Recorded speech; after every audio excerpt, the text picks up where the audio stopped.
Hello everyone, my name is Sudhir. I'm from Nepal and I'm a civil engineer. Okay, so that's a quick introduction.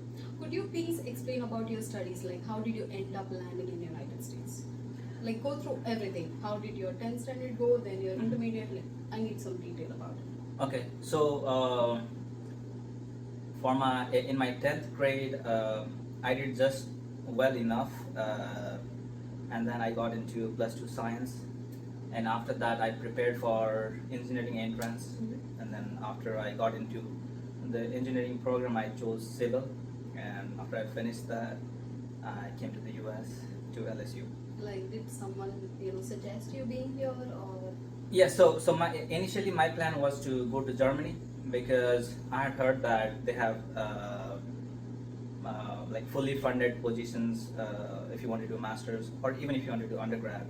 You don't have to pay anything for public schools. So that was my plan. But then one of my friends came to the US, so I saw that and I talked to him, and then he said that it is possible to do that. Then I applied to like 5 different universities, and then I got a scholarship in LSU. That's why I came to LSU. Got it. So you said you are a mediocre student when you are in a 10th standard, right? No, I was the best student. You're the best student. Oh, it's not like you're a mediocre and you nailed it. No. You are a topper and then you could make it. Yes. Okay, that's good. Okay, so how much did you end up paying for your masters?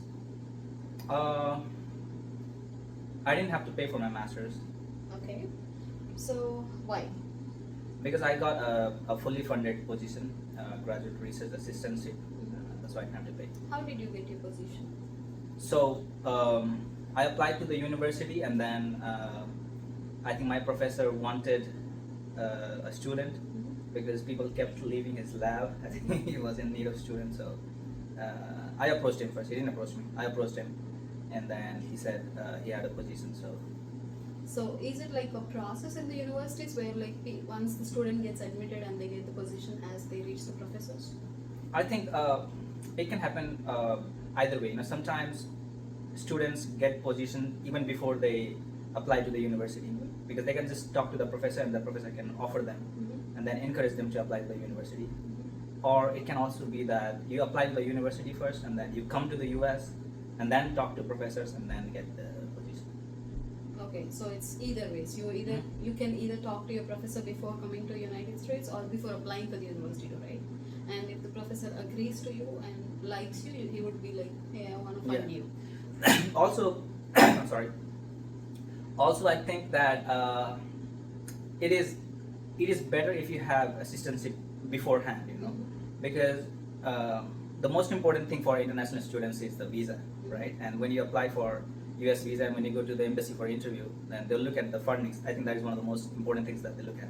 And if they see that you are fully funded, then they are more likely to grant you visa. Yeah, that actually testifies for your good career and everything. Yeah, that's good.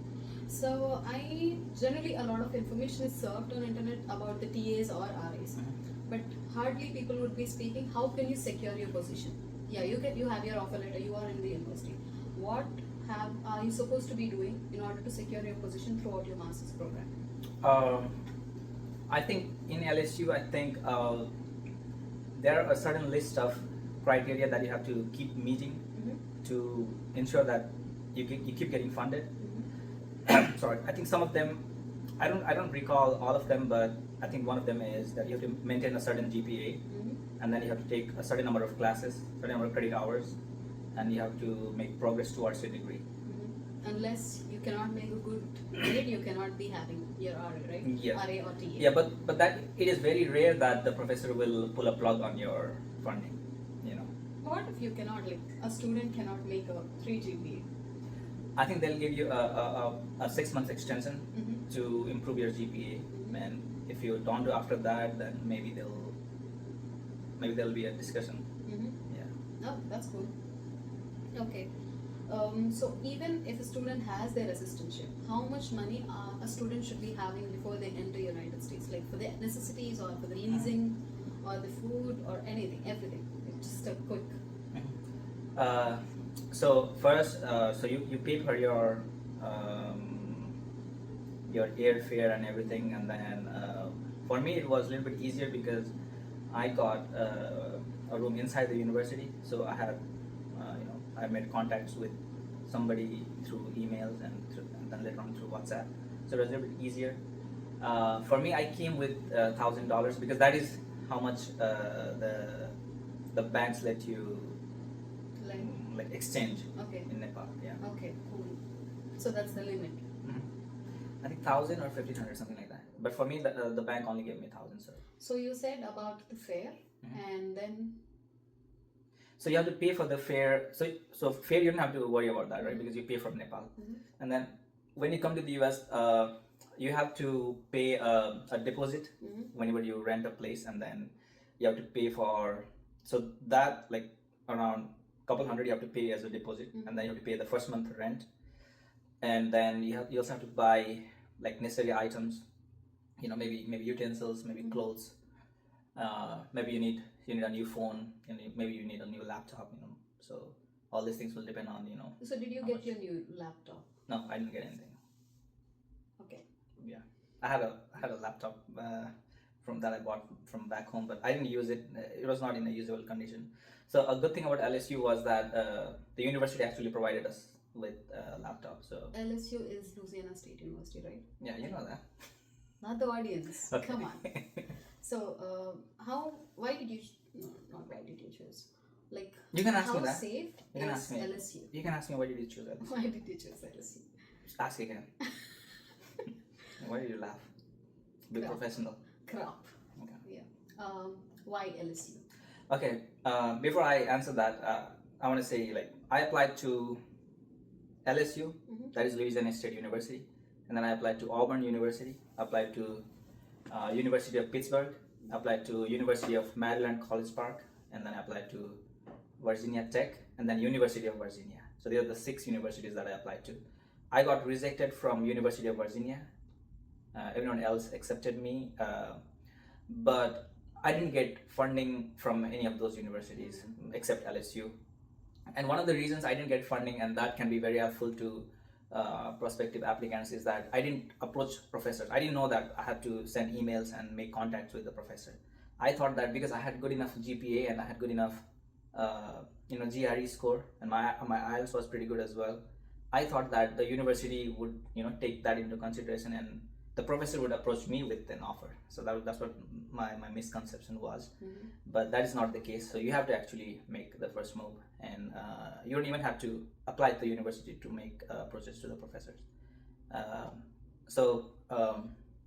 I applied to the 5 universities except LSU before December 31st, because that is when the deadline for I don't know exactly the term. It's like you can apply for scholarships, and if you want to be considered for a scholarship, then you have to apply before a certain deadline. So I met those deadlines for all the university, and like every day I used to get they used to say like you got accepted, but then no funding, right? So I was worried, and then I applied to LSU as a safe option. So, Like I applied around February. Yeah. So you knew about the assistantships and the process of assistantships Yeah. before you started your masters, Yes. or before you applied, right? Because yes. you had one of your seniors in United States, and coordinating with them helped you. Yes. Right? Definitely. Yeah. Okay, that's cool. So what do you do at your workplace now? In my workplace, so I'm a civil engineer, and my specialization is in transportation engineering. So I work with traffic data, analyzing them, forecasting traffic, trying to see if an intersection works, trying to see if you need a signal at a certain place, trying to see, if interchange is required on an interstate, and working with the road user costs and things like that. Okay. So let's say you have an intermediate student who just passed their intermediate, and they are in a state of confusion where if they have to choose MTech or go for like not BTech or some degree, Okay. BSc Maths or something like that. So intermediate is like +2, right? Yes. Okay. And how do you suggest them? Like, do you ask them to just go to BTech? BTech is a good thing you can do, or? Yeah, it's a good option. I think if you don't know what to do, then I think it's a pretty safe option, right? But if you have a passion in something, then you should definitely follow that, because if you have a passion in like singing or painting or something like that, and you actually pursue it, you might actually better it that, then if you just choose a safe option as engineering and then do that, be mediocre at that, and you don't even like your job. Yeah. Okay. So, do you suggest for someone to pursue their masters in these conditions? Like in the US? Yeah. Yeah, definitely. Do you see any pros or cons where like a student has to consider? Uh, Wait, see, I don't want to be political. No, don't Let's be not. political. Just Like, say that, see, things are competitive.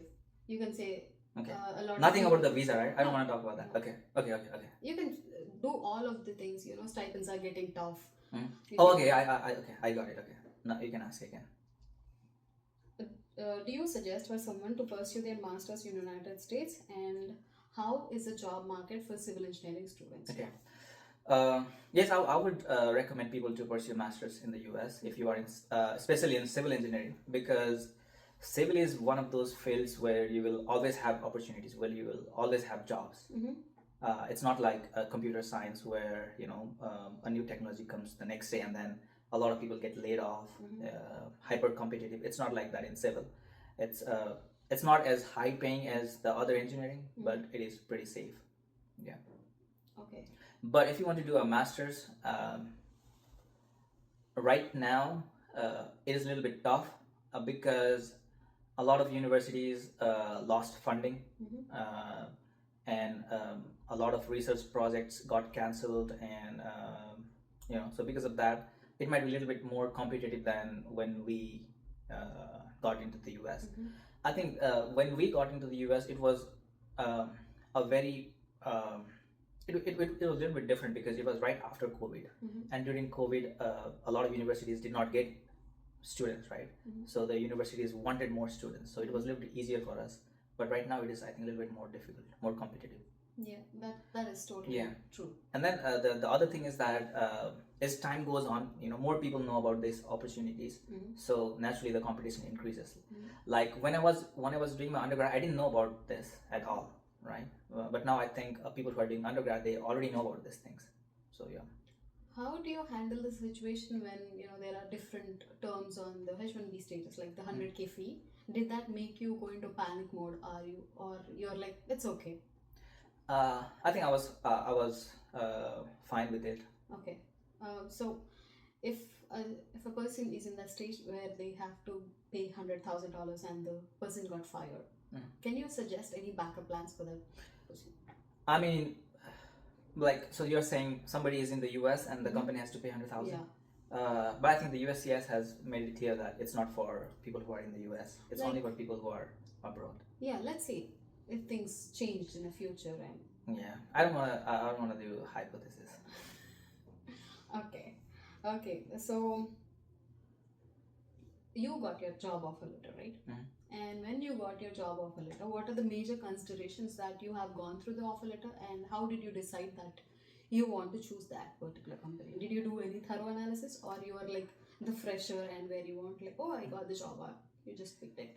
Yeah. So initially, when I got the job offer, I was like, this is a nice job. I wanna do it, and so even when I interviewed for the job, I already liked it because it was something that I was interested in, even in my undergrad, like traffic engineering, dealing with non-motorized transportation, active transportation, things like that. I was already interested in that.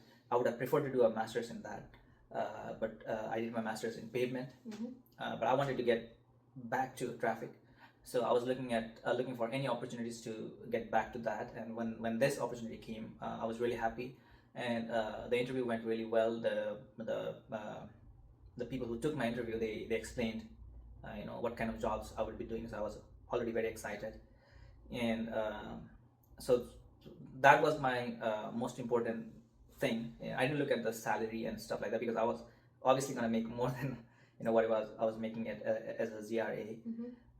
So that was one of the most important things. And the other thing that I looked at was the proximity to Baton Rouge, because I didn't have a car when I got the job offer, and like I didn't want to be too far away from the people that I knew. So yeah, so it was close enough. So you chose the location. Yeah, location, and then location is important, and then most important, I looked at what I was kind of gonna job do. you do. Yeah. Okay. So, with respect to your liking to the job, and let's say you already love the job, but the pay is like extremely low, or you don't have the perks of the general 401ks or all of that. Like, Yeah. what are the major things a person has to consider before they accept a job offer? Okay. Yeah, those are very important things as well. Yeah, you might like the job, and then the pay might be terrible. The work environment might not be good, and there might not be good benefits, right? Yeah. So those are important things to consider while accepting a job. But if you are in that situation, then I think I would definitely encourage people to explore their opportunities. Yeah. Like there is a Their freshie options. guy and who don't have a large circle, and could you please like suggest like little points, like you have to make sure that you should have 401k, or you have to make sure that you have HSA. Yeah. What are those points? So like that? some of the things that you should definitely look at are like so pay is one thing, and then you have to look at how big the company is. If you like the mobility within the company, like if you can, how fast you can grow in the company. Another thing you should look at is the health benefits, the like insurances and stuff like that, because that is it's a major player in the US market. And then you should also look at what are the retirement benefits. Like some of them offer 401k. I know that some of the private companies, they even offer you stocks. Like every year you work, they'll give you a certain number of stocks. So that is pretty good as well. And you should look at how many paid leaves you get if you have like parental leave, things like that. Yeah. So it's not just about you got the offer letter and you're like, hey, bang on, I got mine. It's not like that. You have to go through each and every statement. Yes. Where how they are trying to provide a benefit to a person in their company. Everything is important, and you have to take thorough time to analyze. And if possible, you have to also shoot for the different companies and then compare the different offer letters. Yes, you're right. Yeah. And it's never a good option to always choose the first offer letter. You always have to have a comparison. That's one thing I would like to add to this. Yeah.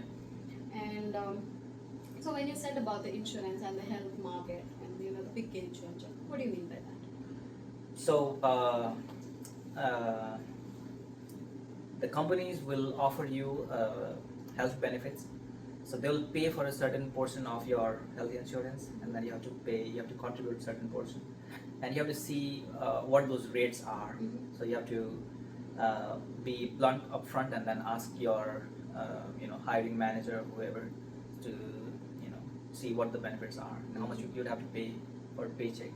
Because if you are just by yourself, if you are single, then it probably will not cost a lot, but you'll eventually have to get married. If you plan on getting married and if you plan on having a family, then it might be a significant portion of your paycheck just going towards insurance. Yeah, it is highly recommended for people to opt something rather than just having a basic plan, is what I think. Yeah, definitely. And then I would also recommend having a dental and eye, because you never know, right? And dental and eye are very expensive if you don't have insurance. Yeah, that's a very important point for someone who wants to take an offer letter and wants to figure out on choosing which type of insurance you want.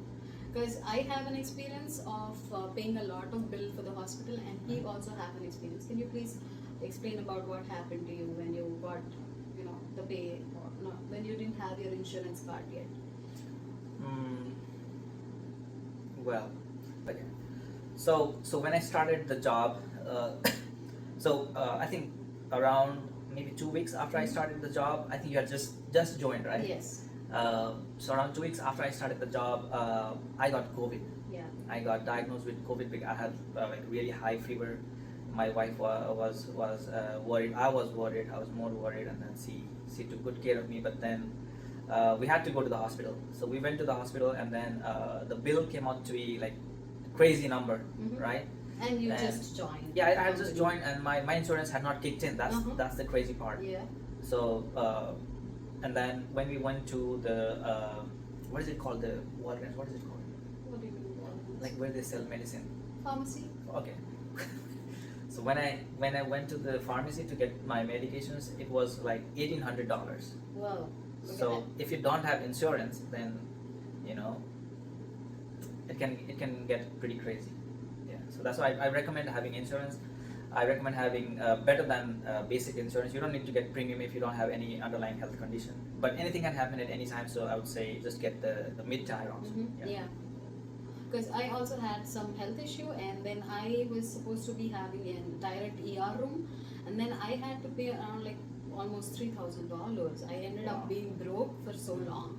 So it is very important for people to consider situations, because I didn't have any underlying health condition, but it was stress, the work style, the work life, or the parenting, anything can kick you in and you can get affected. So it's always important to have a health insurance, better than basic one. And so what kind of company do you work for? I work for a state agency. Okay, so is when you say state agency, it's a government based, right? How do you differentiate private and a government based company? I think it'll be a little bit unfair for me to answer this, because I don't have experience with working for a private entity. But from what I heard from my friends, I mean it's almost similar. Oh, that's cool. Yeah. Oh, that's not bad, I guess. I had a different perspective. Yeah, so initially my thought was that in private companies, like you'd have to overwork, sometimes your work-life balance can take a hit. But I've talked to my couple of my friends, and they didn't have that experience. So they had the same experience as me, which is you have a good work-life balance. Oh, that's really cool. I was not expecting this answer at all. Okay, that's nice. And then he chose to work with the state agency because he loved his job.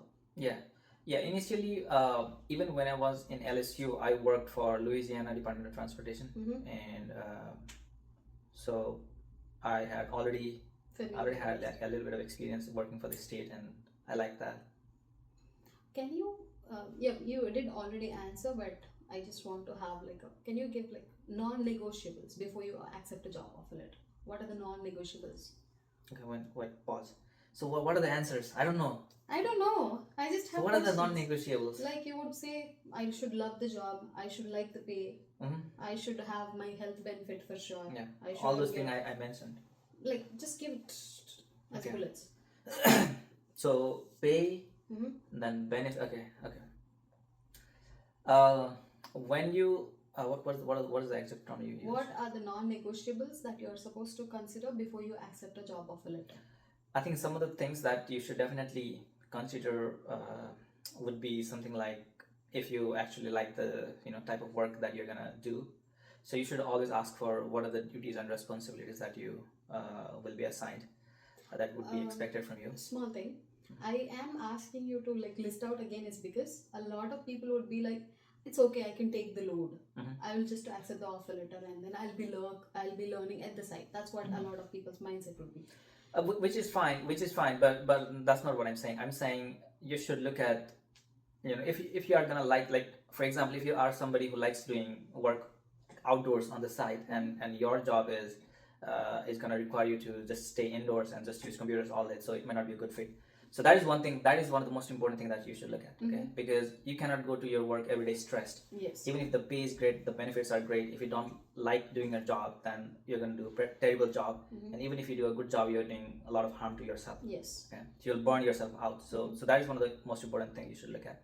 The second thing is you should look at what sort of benefits except the salary that they're offering. Like health benefits, do you have any PTO, do you have parental leave, and what sort of health insurance they offer, what the work culture is like. Obviously you would not be able to know what the work culture is like, so I would also recommend talking to somebody who works in that company if you can, to see the perspective from the inside. So these are some of the things. Okay, yeah, that's a cool answer, thank you for that. And so when you moved here, to Arkansas, so did you move with your family or with your wife only? Do you have a family here? My wife is my family, yeah. Did you have extended family, your parents or anybody here in United States? No. Any relatives who can help you or?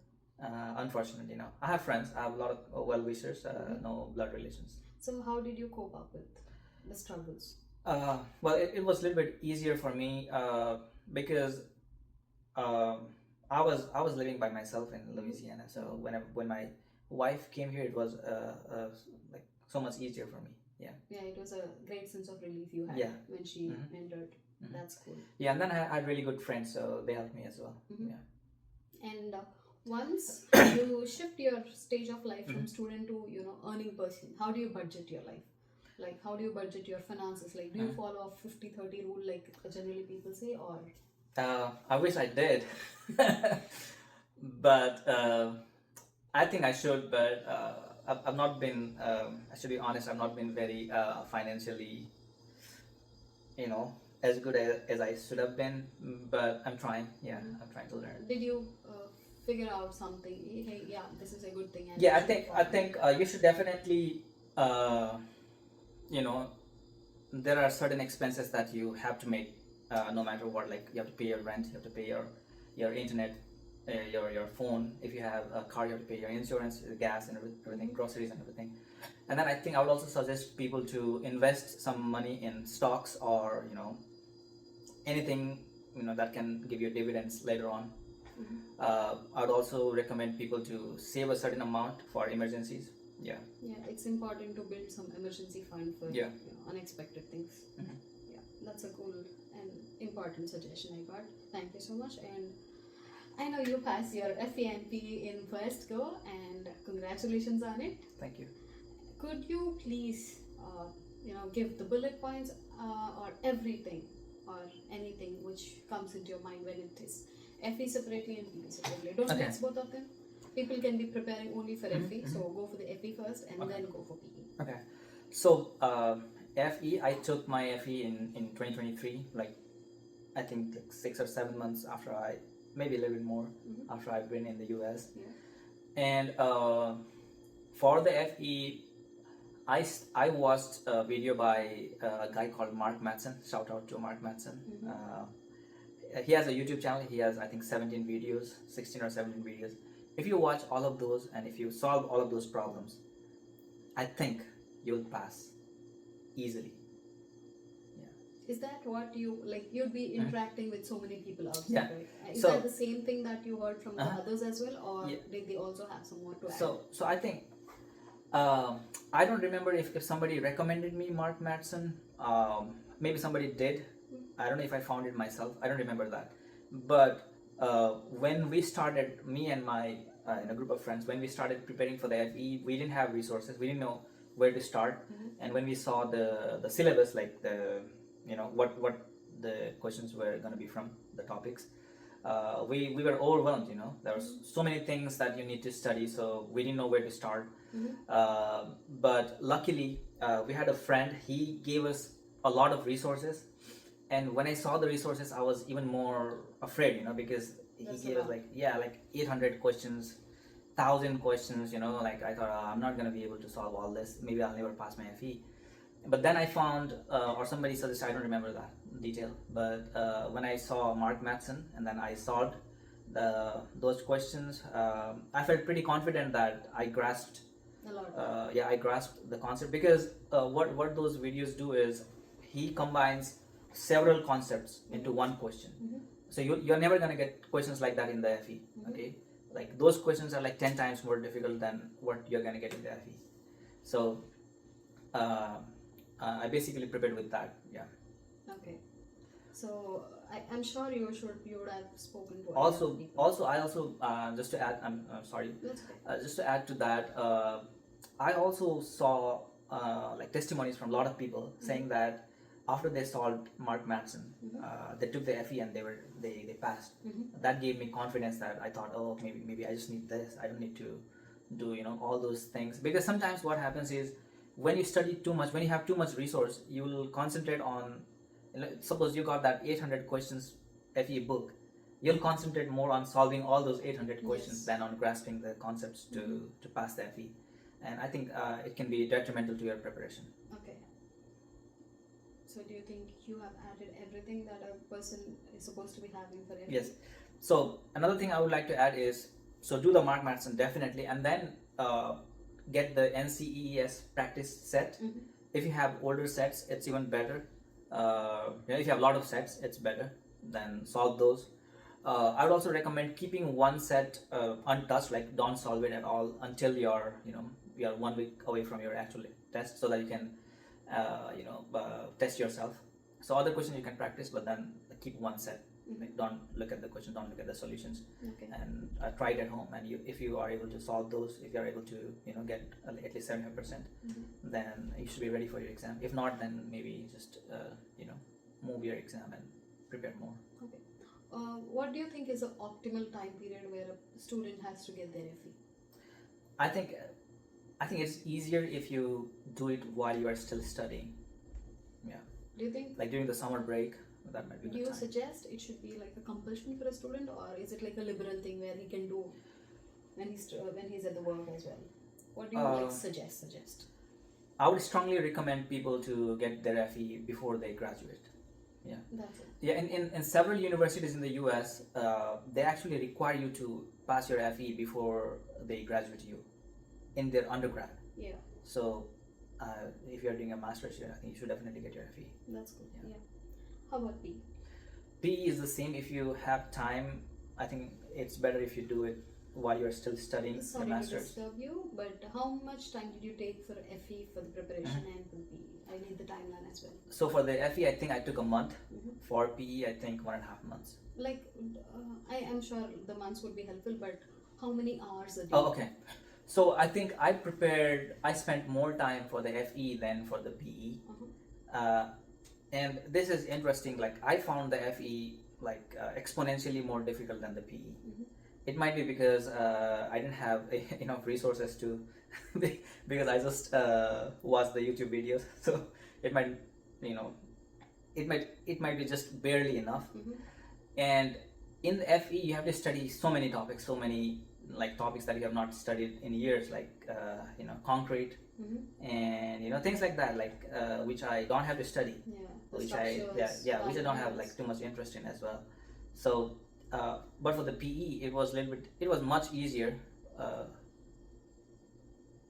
It was much easier because it was in transportation. That is what I like to do, and that is what I work on. So it was directly related to what I do every day. So it was a little bit more intuitive for me to solve those. Do you suggest someone who is looking for the PE, like to prepare for the PE, is there any restriction on taking for PE of different backgrounds like structures, geotechnical, transportation, anything like that, or? So you're asking if somebody who did their master, who is gonna work in structures, can take a PE in transportation? Anything, like if someone works in transportation, can they take structures? I think they can, yeah. And what would you suggest on that? Like structures is easy, or? I think whatever you're working on will be your strong suit. So I think I would suggest people to do that, because transportation has the lowest pass percentage. Oh. Yeah. And I think my theory is it is because everyone else from other fields thought that maybe transportation is easy, so they came to transportation to do it and they failed, and then the pass percentage went down. Yeah, I heard that too. Yeah. A lot of my colleagues would be like, transportation is much easier when compared to structures. We're going to go for transportation. Yeah. That's what I heard too. Yeah. And so the final question about the job again. So what is 401k? What is HSA? What is FSA? What are those? Well, I don't know 401k. That's similar to the pension and the savings thing, the retirement thing. So what is it? We have the retirement savings. Don't ask 401k. Ask me HSA and FSA. No, okay. I don't even know FSA. You don't know flexible savings account. But I don't know more detail. I can the money say expires after 1 year. Every but year, for or HSA, the money gets carried forward. Okay. Right. Can you explain the difference between HSA and FSA? Yeah. So you want the difference? Difference, and explain what is HSA. Like people don't know. So HSA is a health saving account. You get HSA if you have the basic insurance or the mid-tier insurance, and it is basically money that is tax exempt that you can put into an account, and you can use it for your pharmacy or doctor's appointment and things like that. Okay. And that money rolls over to the next year. It does not expire. So it's a good option to have. And some companies I think maybe all the companies they also contribute to your SSA, to your savings account, so they'll put certain amount as well, and you can decide to put. I think there's a limit on how much you can put, but you can put, you know, an As amount. much as Yeah, you can. yeah, as much as allowed. Yeah. Yeah. What is FSA? So FSA is flexible spending account, and it is similar to an SSA, except the fact that it expires after a year. And FSA is tax free as well, and there is a limit to how much you can put on it. And you can have an FSA account if you have the premium insurance, like if you have the highest, you know, insurance. Yeah. So it is advisable to have a FSA if you know that you're gonna need a certain amount of money in a year. Like you know that you're gonna have a surgery that year, then you can just put certain amount in that FSA so that you can use that. Okay. Thank you so And- much. yeah. Okay, I'm sorry. I also read that FSA can like have savings up to 30%. Like it saves, you know, 30%, something like that. Yeah, Oh. yeah. Oh, could you please explain that? So because it is tax free, Mm-hmm. and that is why I don't know details. Yeah, got that part. Yeah, that's okay. So that's a wrap. Thank you so much for watching and stay tuned for more videos. Bye-bye. Bye.